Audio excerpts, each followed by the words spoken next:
In the winter of 1963, a state health inspector named Robert Carver was sent to investigate reports of strange illnesses in a remote valley community in southern Kentucky. The settlement had no official name on any map.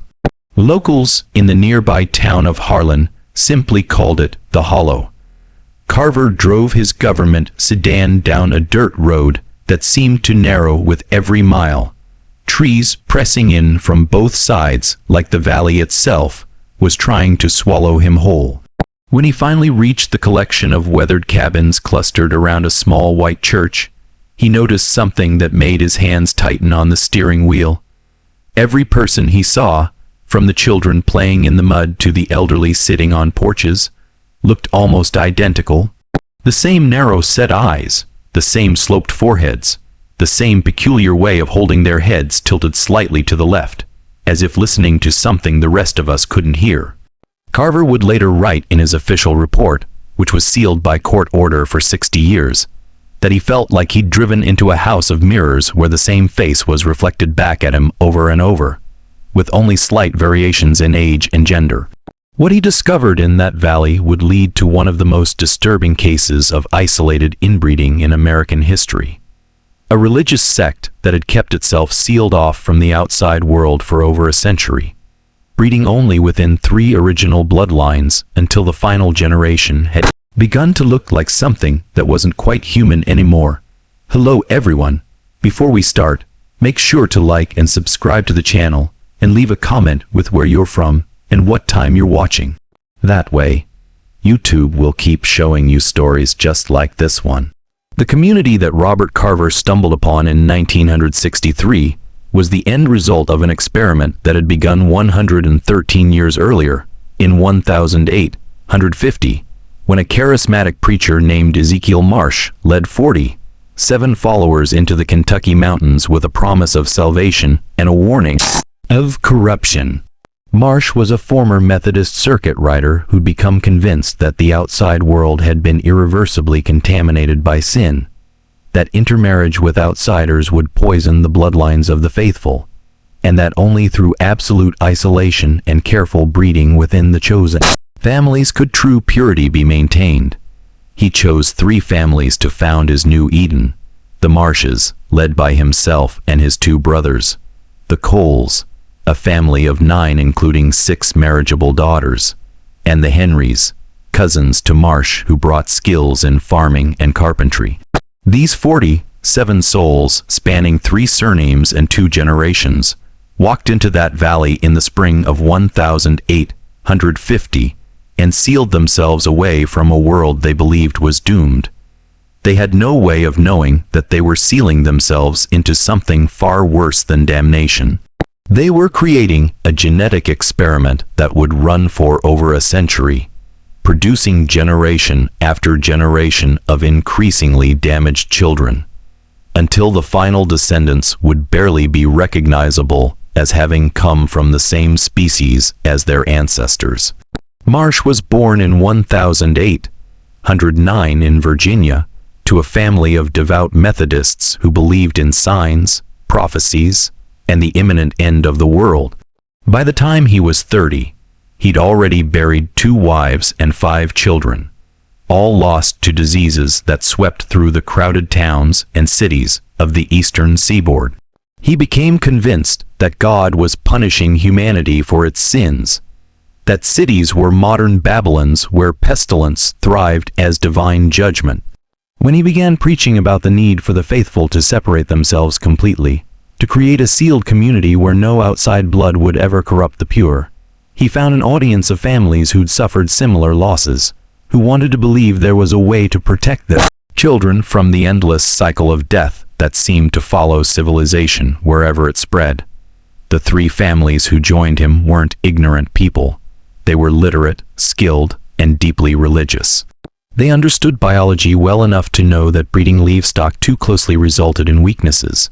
But Marsh convinced them that humans were different, that faith could overcome the natural laws that governed animals, that God would bless their isolation with strong children as long as they remained pure and devoted. The first decade in the Hollow was, by all accounts, successful. They built cabins, cleared fields, established a functioning farm community. Marsh drew up strict rules that governed every aspect of life. No one was permitted to leave the valley for any reason. No outsiders were permitted to enter. Marriages were arranged by Marsh himself, carefully planned to distribute the limited genetic material across the three families as efficiently as possible. Children born in the Hollow were taught to read using only the Bible and Marsh's own written sermons. They were told that the outside world had collapsed into chaos and disease, that they were the last remnant of true humanity, that their isolation was not a prison, but a sanctuary. The first generation of children born in the Hollow seemed healthy enough. There were 43 births between 1,851 and 1,860. With only a slightly higher infant mortality rate than the national average for the time. Marsh took this as proof that God approved of his mission. He began to preach that the families in the Hollow were becoming a new race of humans, purified and perfected through their separation from the corrupted world. He called them the elect, the chosen, the sanctified. He never used the word inbred. That word implied something shameful, something wrong.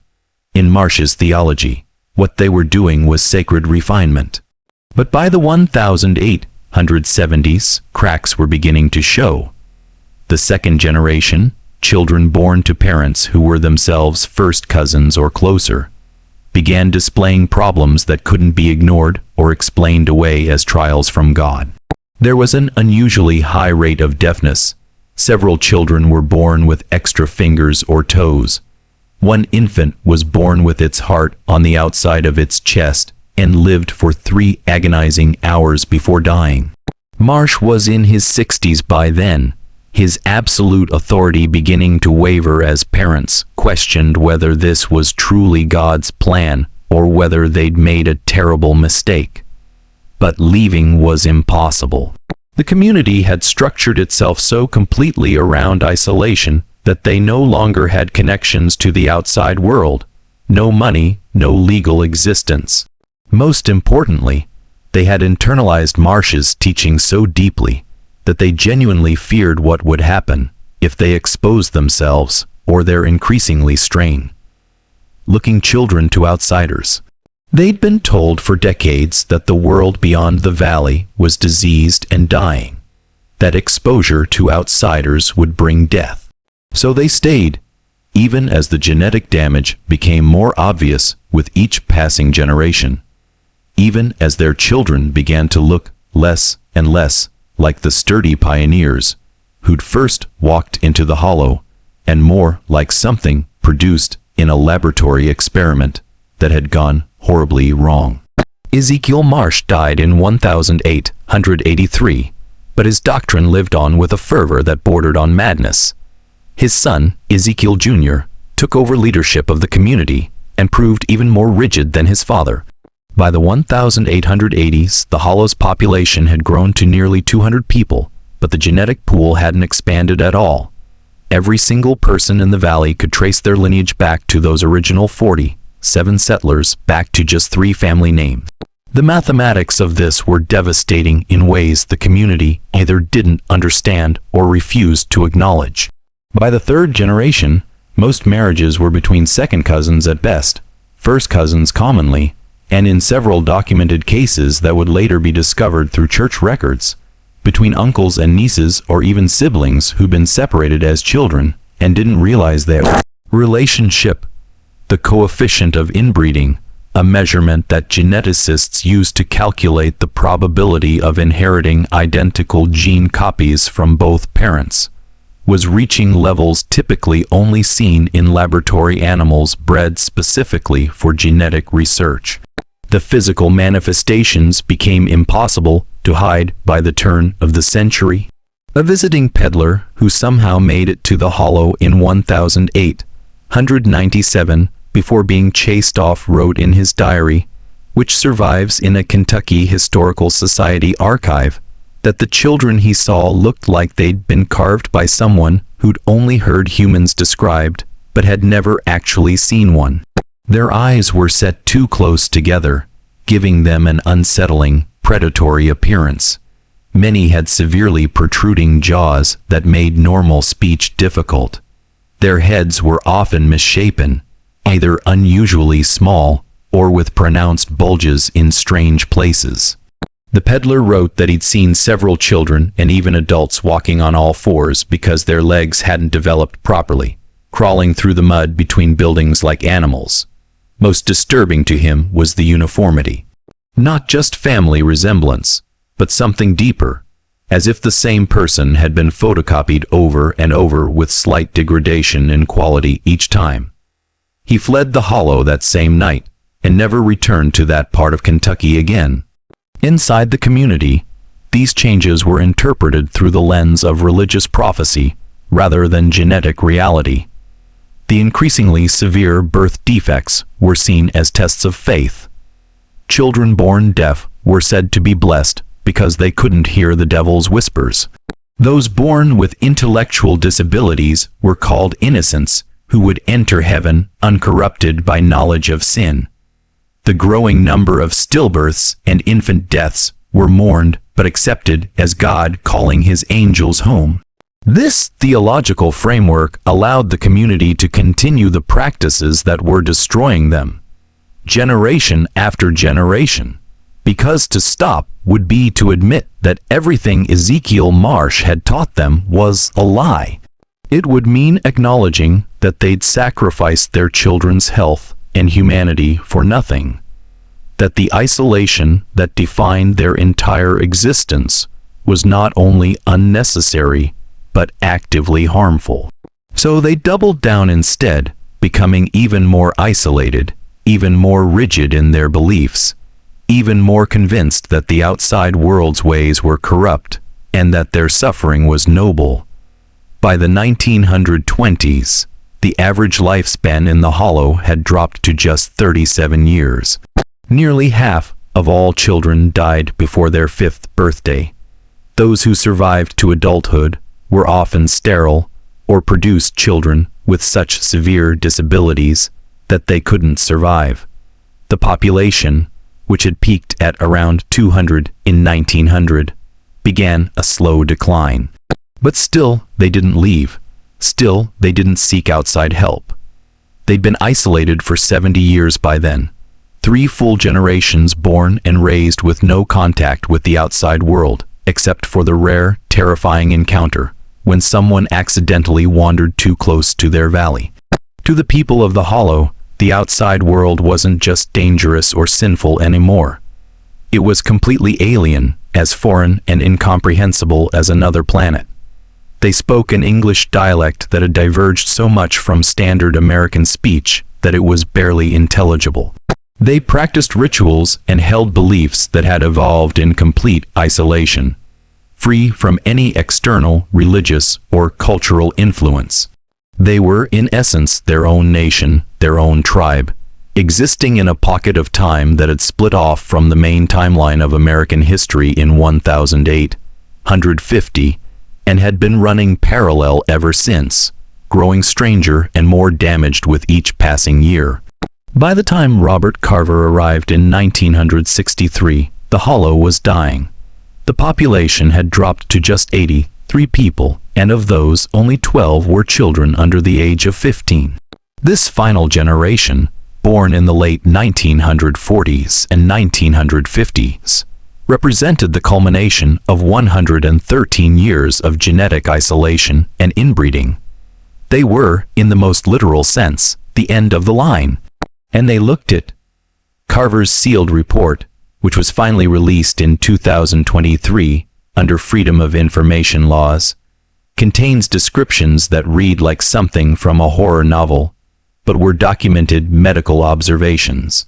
The children's skulls were severely malformed, with some showing craniosynostosis so severe that their brains had been compressed into abnormal shapes, affecting their cognitive development and causing constant, agonizing headaches. Their eyes were not quite aligned properly, all of them, giving them an unsettling cross-eyed appearance that made it difficult to tell where they were actually looking. Several had cleft palates, so severe that speech was impossible, and they communicated through a system of grunts and gestures that their family members understood, but outsiders found incomprehensible. The uniformity that had disturbed that peddler in 1897 had reached truly uncanny levels by 1963. In his report, Carver noted that the 12 children looked more like siblings than cousins, despite coming from supposedly different family lines. DNA analysis that was conducted decades later would reveal why. By the sixth generation, the genetic diversity within the community had collapsed to the point where everyone was as closely related as full siblings, regardless of which surname they carried. Family tree hadn't just failed to branch. It had woven back on itself so many times that it was less a tree and more a tangled knot. Every single person in the Hollow by 1963 was descended from the same small pool of ancestors multiple times over, inheriting damaged genetic material from both parents, grandparents, and great-grandparents who were themselves closely related. The probability that any child born in the Hollow would inherit 2 copies of the same deleterious recessive gene was nearly 100%. But the physical deformities, as disturbing as they were, weren't what haunted Carver the most. It was something less tangible, something he struggled to put into words in his report, and would only discuss in hushed tones with colleagues he trusted. The people of the Hollow didn't behave like normal humans. They moved in synchronicity that suggested some kind of shared consciousness, or at least deeply ingrained mirroring behavior, developed over generations of intense isolation. When one person turned their head, others would turn theirs at the exact same angle. When someone spoke, even if it was just a few garbled words, others would mouth along silently. The children played, if you could call it that, in complete silence, no laughter or shouting, just purposeful movement through predetermined patterns that looked almost ritualistic. Carver wrote that he felt like he was watching people who'd been programmed rather than raised, who operated on instincts and behaviors that had evolved separately from normal human social development. The adults were even more unsettling. They showed no curiosity about Carver or the outside world he represented. They answered his questions with flat, emotionless responses that provided information without any of the social warmth or anxiety or deception that characterizes normal human interaction. They didn't seem afraid of him or angry at his intrusion. They didn't seem to feel much of anything at all. Carver noted in his report that he'd worked in impoverished communities, in places ravaged by disease and hardship, but he'd never encountered people who seemed so disconnected from their own humanity. When he asked about children who died, parents recited the information without tears or visible grief. When he examined infants with obvious severe disabilities, mothers held them out mechanically, like they were presenting objects for inspection rather than their own children. The emotional flatness, combined with the physical uniformity and synchronized behavior, created an atmosphere that Carver described as profoundly wrong, as if he'd stumbled into a place where the normal rules of human psychology and society had been suspended or had evolved into something alien. Carver's report triggered a response that was both immediate and, in many ways, too late. Within weeks of his visit, Kentucky state authorities, accompanied by federal health officials and law enforcement, descended on the Hollow with a mandate to provide medical care and, if necessary, remove children from dangerous conditions. What they found was even worse than Carver had described. Many of the adults showed signs of severe mental deterioration, likely from a combination of genetic factors and the cognitive effects of generations of malnutrition and untreated medical conditions.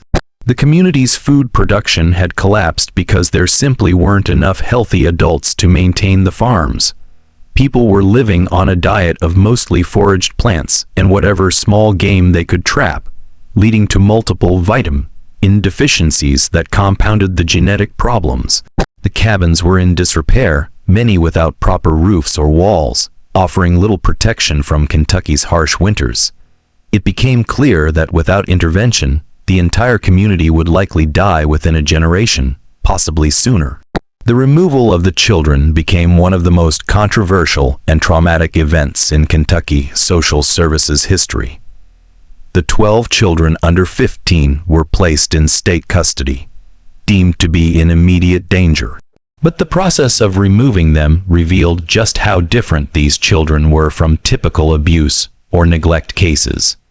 They didn't cry when separated from their parents. They didn't resist or try to run away. They simply went, their flat expressions unchanged, as if they didn't fully understand or care what was happening. The social workers and psychologists who worked with them in the months following their removal wrote reports filled with bewilderment and concern. The children couldn't be integrated into foster homes or group facilities because they didn't respond to normal socialization. They didn't play with toys the way other children did, instead arranging them in strange geometric patterns and becoming agitated when the patterns were disrupted. They didn't respond to affection or punishment, to rewards or consequences. They existed in their own world, communicating with each other in their garbled dialect, but showing no interest in learning standard English or in interacting with caregivers beyond the bare minimum necessary for survival. If you're still watching, you're already braver than most. Tell us in the comments, what would you have done if this was your bloodline? Could you have walked away from everything you'd ever known, even if staying meant continuing the cycle? Medical examinations revealed the full extent of the damage. Every single child had some form of genetic disorder, from relatively minor issues like syndactyly, fused fingers or toes, to severe problems like congenital heart defects, malformed kidneys, and neurological conditions that would require lifelong care. Several were functionally deaf or blind. Most had some degree of intellectual disability, ranging from mild learning difficulties to profound cognitive impairment. The geneticists who studied their cases estimated that the coefficient of inbreeding was higher than any naturally occurring human population ever documented, approaching levels that would be considered extreme even in controlled animal breeding experiments. The children weren't just the product of first cousin marriages. They were the product of generations of first cousin marriages, where the damage had accumulated and compounded with each successive generation. They represented a genetic dead end, a population that had bred itself into a corner from which there was no biological escape. The adults who remained in the hollow, about 70, one people ranging from teenagers to elderly, presented a different problem. Legally, they were free citizens who had the right to refuse help, to continue living as they chose. But were they competent to make that choice? Many showed signs of severe cognitive impairment. They had no understanding of the outside world, no education beyond religious texts, no ability to function in modern society. Removing them forcibly would be a violation of their civil rights, but leaving them to die slowly in their isolated valley seemed equally wrong. The state eventually negotiated a compromise. Those who were willing would be provided with medical care, job training, and assistance in integrating into society. Those who refused would be left alone, but would receive regular visits from health workers and supplies of food and medicine. Of the 71 adults, only 9 chose to leave. The rest stayed in the hollow, unable or unwilling to abandon the only life they'd ever known, even as their numbers continued to dwindle year by year. The 9 adults who left the hollow between 1963 and 1965 faced a world that might as well have been alien. They'd spent their entire lives in a community where the most advanced technology was a hand, pump well, and where the calendar had essentially stopped in 1850. Suddenly, they were expected to understand electricity, automobiles, television, modern medicine, and social norms that had evolved over a century while they'd been sealed away. Most struggled terribly. 3 returned to the Hollow within a year, unable to cope with the sensory overload and social complexity of modern life. Of the 6 who remained in the outside world, only 2 managed to achieve anything resembling independent living, and both required lifelong support and supervision. The others lived in assisted care facilities, never quite able to grasp concepts like money, employment, or the basic social skills that others learned naturally through childhood development. They remained until their deaths, psychologically trapped in the Hollow, even as their bodies lived in 20th century America. The children fared slightly better, though better is relative. Removed young enough that their brains retained some plasticity. Some were able to learn basic skills and achieve a degree of independence, but none of them ever fully integrated into society. The combination of physical disabilities, cognitive impairments, and the profound psychological impact of their early years in the Hollow left marks that no amount of therapy or education could erase. Several were institutionalized for violent outbursts triggered by stimuli that caregivers couldn't predict or understand. Others withdrew into nearly catatonic states, refusing to eat or speak for days at a time. The most successful, a girl named Sarah, who'd been 7 when removed, learned to read and write at a basic level, and eventually lived in a supervised apartment, working in a sheltered workshop. But even she never formed close relationships, never showed interest in normal social interaction, never seemed to experience the full range of human emotion that others take for granted. She died in 2019 at age 63, one of the last survivors of the Hollow's final generation. Those who remained in the Hollow continued their slow extinction. By 1975, the population had dropped to 43. By 1990, just 19 people remained, all of them elderly or severely disabled. The last birth in the Hollow occurred in 1967. A girl who lived for only 3 days, her body too damaged by genetic defects to sustain life.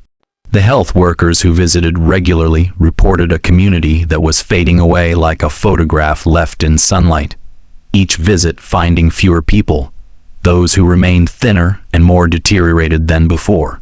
They died one by one, buried in the small cemetery behind the white church that had been the center of Ezekiel Marsh's religious vision. The last resident of the Hollow, a man named Tobias Cole, who was believed to be around 70 years old, though no birth certificate existed to confirm it, died in January of 2003. He was found in his cabin by a health worker, sitting in a chair by a cold fireplace, having apparently passed peacefully in his sleep. With his death, the experiment that had begun 153 years earlier finally ended. The state of Kentucky seized the property, though no one was quite sure what to do with it. The cabins were structurally unsound and filled with belongings that told the story of a community that had lived outside of time. There were clothes in styles from the 1850s, hand sewn and repaired so many times that the original fabric was barely visible under layers of patches. There were Bibles with margins filled with notes in handwriting that grew increasingly unsteady and illegible over generations, as if the ability to form letters clearly had degraded along with everything else. There were photographs from the early 1900s when someone had briefly owned a camera, showing people with that same unsettling uniformity of features, all staring at the lens with flat, emotionless expressions. The buildings were eventually demolished for safety reasons, but the cemetery remains maintained now by the state as a historical site. 143 graves marked with simple wooden crosses, most of them children who never reached adulthood.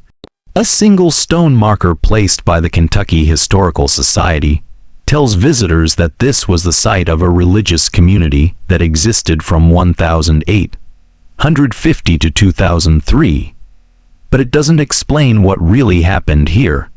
Doesn't capture the full horror of what occurred when faith and isolation and misguided biology combined to create something that stopped being quite human.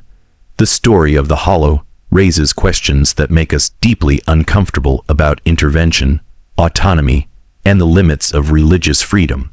At what point should society have stepped in? Could the tragedy have been prevented if authorities had discovered the community earlier?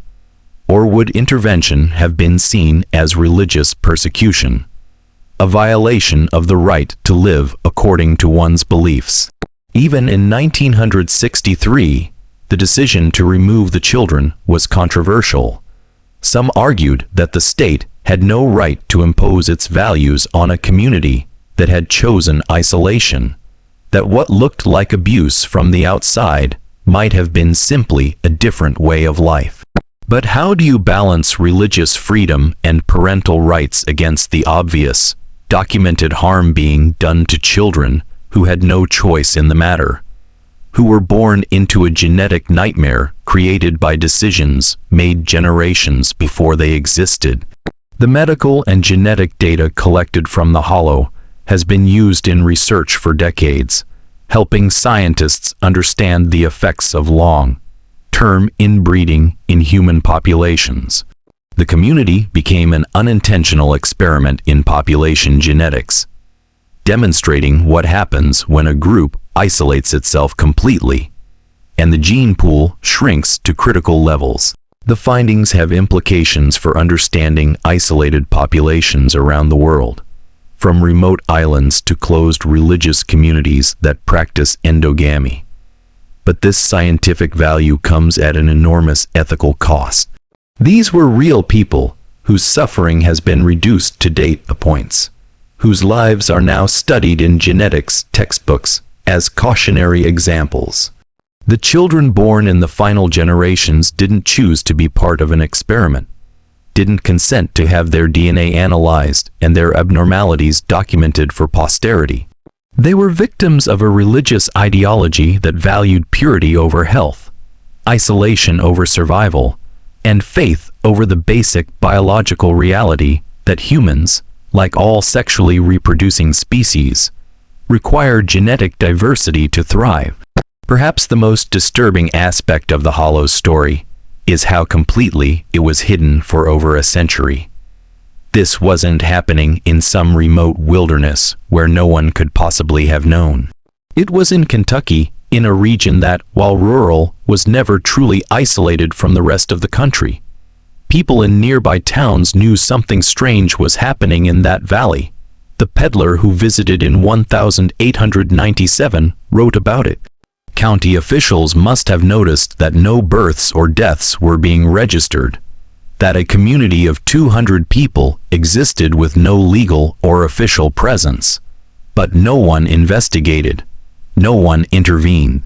Whether this was due to respect for religious privacy, simple indifference to the suffering of an isolated rural community, or deliberate avoidance of a situation that no one wanted to confront, the result was the same. Generations of children were born into conditions that guaranteed they would suffer, and society looked the other way until it was far too late to prevent the damage. The Hollow stands as one of the most extreme examples of what can happen when ideology trumps biology, when faith is used to justify practices that cause obvious harm, when isolation becomes so complete that a community loses touch not just with society, but with basic reality.